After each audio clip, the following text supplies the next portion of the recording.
Hey guys, it's Wolvermere, and welcome to my review for Marvel's Avengers. As a fan of both Marvel and RPG games, I was very excited about the prospect of a cinematic, action-packed role-playing experience as one of Marvel's famous Avengers. A lot was promised by the developers, with leveling systems, different ways to build each Avenger, and online co-op with continuous updates. It all sounded really exciting, and I couldn't wait to get stuck into it. Did Crystal Dynamics and Square Enix deliver on this? Well, yes and no. It is unfortunately a bit of a mixed bag. Marvel Avengers is an original Avengers story, which imagines a future in which superheroes are outlawed after the Avengers fail to prevent a terrorist attack. This attack ends up destroying much of San Francisco and turning countless people into Inhumans, people with superhero-like abilities.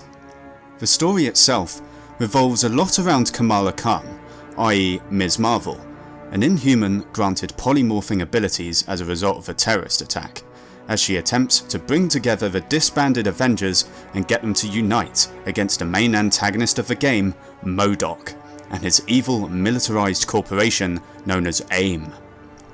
I have to say that the campaign is actually a pretty good story, even if it can get a bit twee at times. Some good voice acting talent is involved in this game too, such as Troy Baker and Laura Bailey, whose talents are renowned for such games as The Last of Us. There are some really awesome set-piece battles during the campaign as well that feel great to play through. The game eventually, however, transitions into the post-game state, the Avengers Initiative, that sees you continuing to battle AIM in a series of ongoing mission chains that can be played with other people around the world. Unfortunately, however, the post-game content is a little lackluster compared to the rest of the campaign, as it very quickly gets repetitive with recycled areas, objectives and enemies. Seriously, I'm really sick of Taskmaster by this point and the endless hordes of Symphoids. I'm really hoping they give us some new enemies and bosses to fight in future updates. On that note, let's talk about the combat, as this is the main meat of the game. The combat is generally very entertaining and satisfying as you lay the smackdown on foe after foe as your chosen Avenger, an experience made all the more entertaining with a group of mates. It has a bit of a Batman Arkham Asylum vibe in the way its combat generally looks and feels, with light attacks, heavy attacks, dodges and parries, which is fine by me as the combat in the Batman Arkham games was amazing anyway. Each of the Avengers themselves are all pretty fun to play as well, with their own unique abilities, special moves and takedowns. I couldn't help but grin at the times when two or more Avengers at once participate in a takedown of the giant robot enemies. Also, it's nice to see that even if you don't have human players with you and it's all just AIs, the AI seems pretty competent enough, using all their abilities during combat and wasting no time rushing to your aid when you go down and require reviving. Each Avenger also has their own skill trees that you can invest skill points into when they level up to learn new moves and improve their abilities, though you will eventually get it all once you level up enough. The real customization comes from the gear, which you get as random drops from defeating enemies, opening supply caches and completing missions. Each piece of gear improves a certain aspect of your Avenger's stats and can sometimes give certain buffs, such as applying a certain type of status damage to your attacks, like shock and plasma. It's all pretty interesting, though I do think, in spite of the options it gives you, that there is an optimal build for each character. For example, you probably don't want a high ranged damage stat for Hulk over the very obvious melee and defense stats. I think it's also a missed opportunity that the gear itself doesn't actually change anything about your Avenger's appearance. But these are not the worst issues with the game, not by a long shot. The worst part about this game, sadly, is the amount of bugs that are present throughout. There's a lot of times where weird and sometimes game-breaking bugs occur. To name a few instances, the game not progressing once all the enemies are defeated in an area and having to restart from the last checkpoint and redo the whole fight.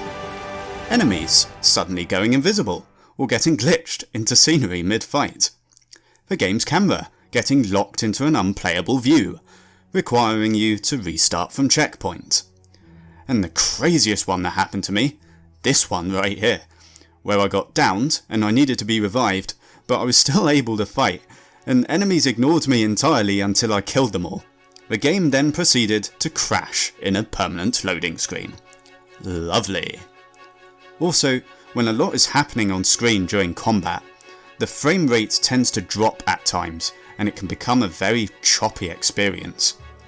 This amount of game-breaking bugs being in the game points to a rushed development on the part of the developers in a bid for a quick buck. And that's not all. A lot of the game's cosmetic items, such as costumes, emotes and more, are all locked behind a premium in-game currency called credits. A very small amount can be accrued through completing lengthy challenges in-game, but they are mostly attained through, surprise surprise, spending real money. And look at the prices of these packages. £4 for 500? If we take a look at these legendary outfits for Iron Man and Ms. Marvel, which don't even look that great to be honest, it's 1,400 credits for one of them. That's about £15 or $20. That's crazy. No thank you. The game is supposed to be getting continued support from the developers in the future, with ongoing community challenges, updates and new playable Avengers coming into the mix, such as Hawkeye and supposedly Spider-Man for PlayStation players, which I think the developers use a dastardly advertising ploy here on the box to try and tempt you, which I think is pretty poor taste, considering he's not even available yet at the time of this review. And yes, there is in fact an internet connection required in order to play, though this is a one-time access to download a patch required to play the game, and it's not actually required once downloaded, as you can do everything single player.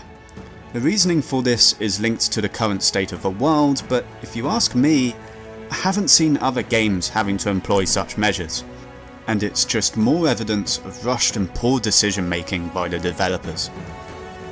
So now for the score. For Marvel's Avengers, I give it a 6 out of 10.